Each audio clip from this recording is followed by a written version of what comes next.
Welcome to Spiritual Frequencies Online Academy. This is Dr. G. This is part 7 in a series about why be conscious.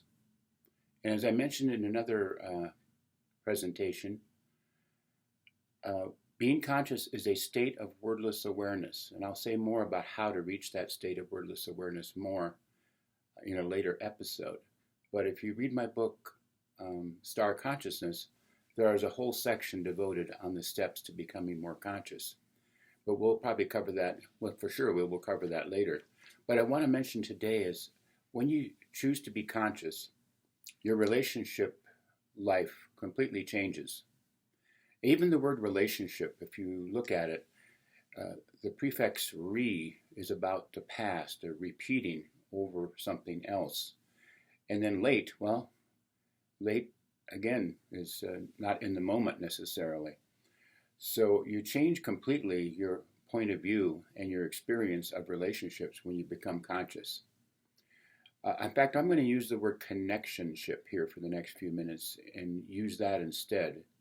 And one of the things you need to be aware of is that our cultural patterns sometimes focus us a lot on what one author called the tyranny of coupledom.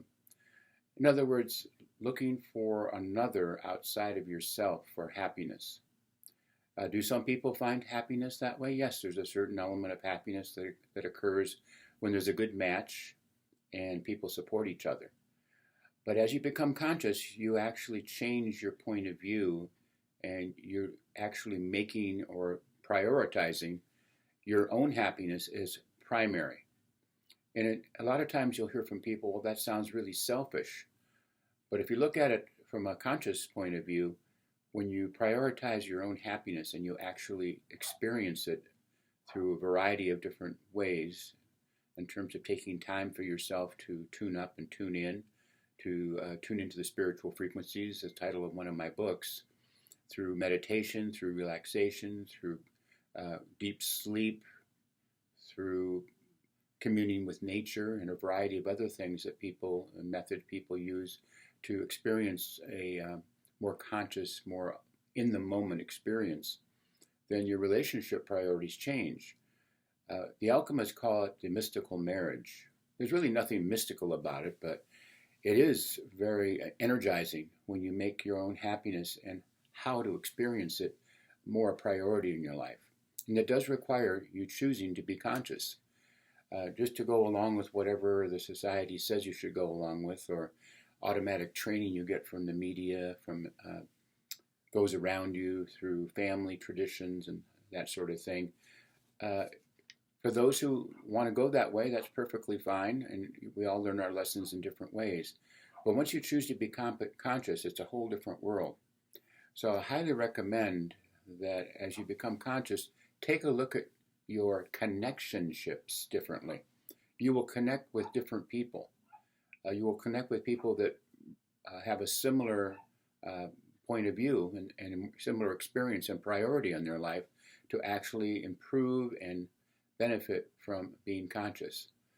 So that's what I have to say about relationships. When you become conscious, when you work on become conscious, when you experience becoming more conscious, and you make it a priority in your life, you will certainly experience a whole different world. You'll take the point of view of, which I call it the energy being point of view, and you will experience others and yourself as a combination of energy. When you get around someone where there's not a harmony of energy, your energy may dip.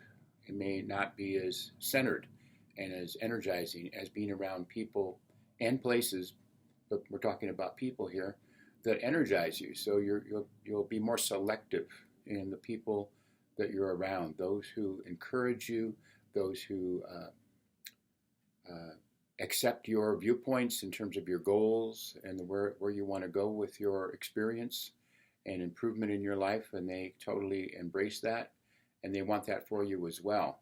So it overcomes a lot of negative emotion in relationships about jealousy, about competition, about I'm better, you're worse, the win-lose point of view in relationships. But in a connectionship, You don't have those. It's more the win-win. You want everyone to have a positive experience.